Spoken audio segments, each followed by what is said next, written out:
Victorian London, a quiet and well-respected lawyer named Gabriel John Utterson is deeply disturbed by a strange clause in the will of his close friend Dr. Henry Jekyll.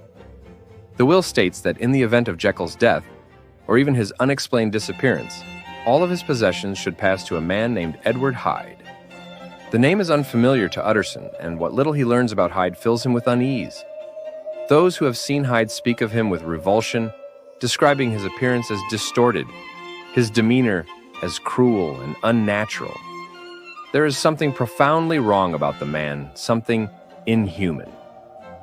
One Sunday afternoon, as Utterson walks through the streets of London with his cousin Mr. Enfield, they pass a door in a dilapidated building in a neglected part of town.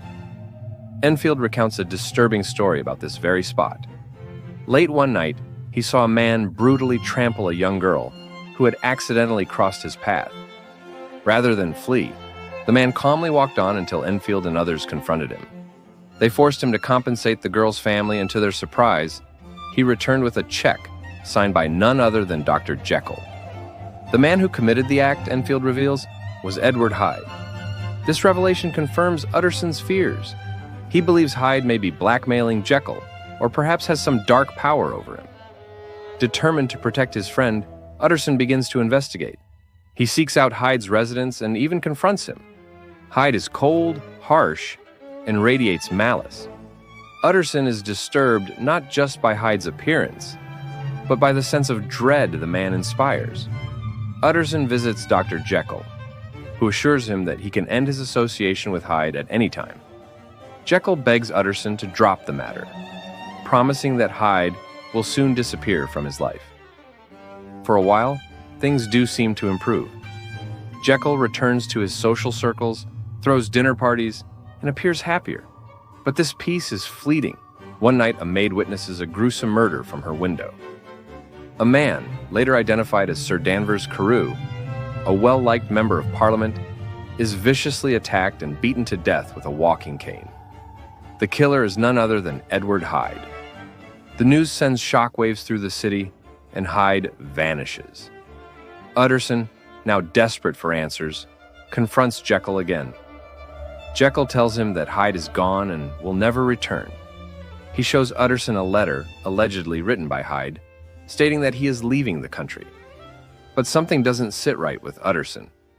He has the handwriting analyzed by his clerk, Mr. Guest, who discovers a disturbing similarity between Hyde's writing and Jekyll's. It seems increasingly likely that Jekyll wrote the letter himself. In the days that follow, Jekyll becomes increasingly withdrawn. He shuts himself inside his home and refuses all visitors. His servant, Poole, grows anxious and unsettled. He reports strange occurrences, odd noises from the laboratory, an unfamiliar voice coming from within, and orders written in a hand that doesn't resemble Jekyll's. Finally, Poole can take no more. He goes to Utterson and begs him to come to the house. Convinced that something is terribly wrong, Utterson agrees. The two men break into the laboratory. There, they find the body of Edward Hyde, dressed in Jekyll's clothing, lying on the floor dead by suicide. There is no sign of Dr. Jekyll, but a sealed envelope lies on the desk, containing a confession and a series of written accounts. Utterson reads them in horror, and at last, the terrible truth is revealed. Dr. Jekyll, in his relentless pursuit of scientific understanding and driven by his fascination with the duality of human nature, had created a potion designed to split the good and evil parts of the human soul. His aim was noble, to free himself from temptation and guilt, to become pure and moral. But the result was not what he expected. When he drank the potion, he transformed into Mr. Edward Hyde, the embodiment of his basest instincts. As Hyde, Jekyll experienced a freedom unlike anything he had ever known. He could act without conscience, indulge in forbidden desires, and explore the dark corners of human behavior. He was exhilarated by this newfound power. At first, Jekyll controlled when and how the transformations occurred. He enjoyed the duality, believing he could live two lives, one respectable and one wild without consequence. But the darker side began to dominate.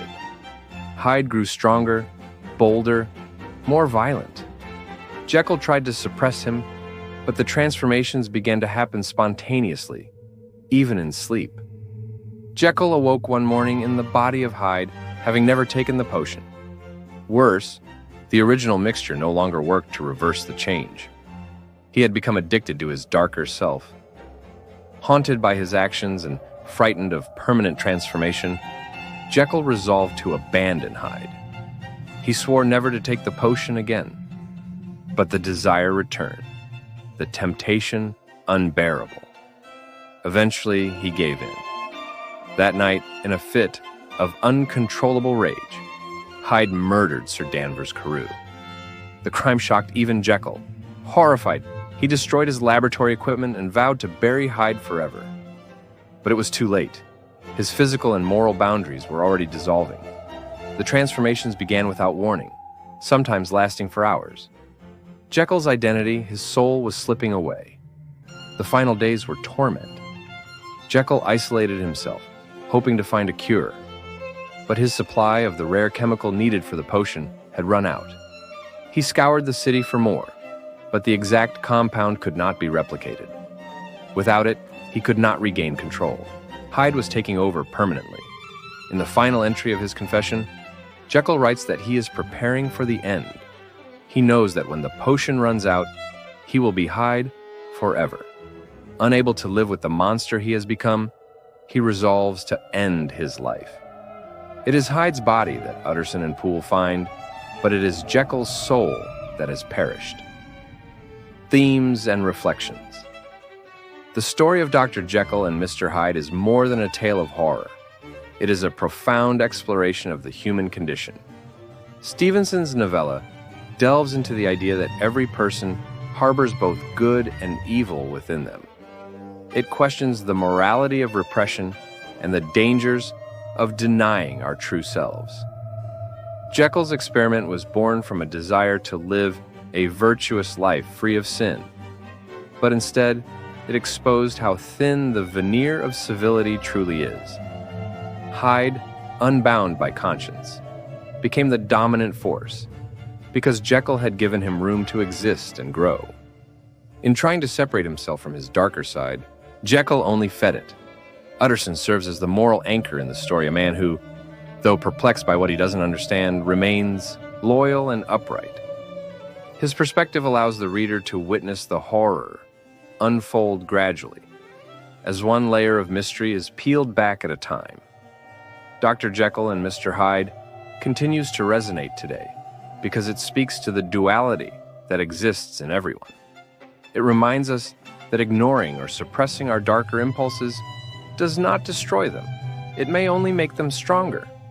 Jekyll believed he could control his desires through science, but in the end, he learned that some parts of ourselves are not meant to be separated.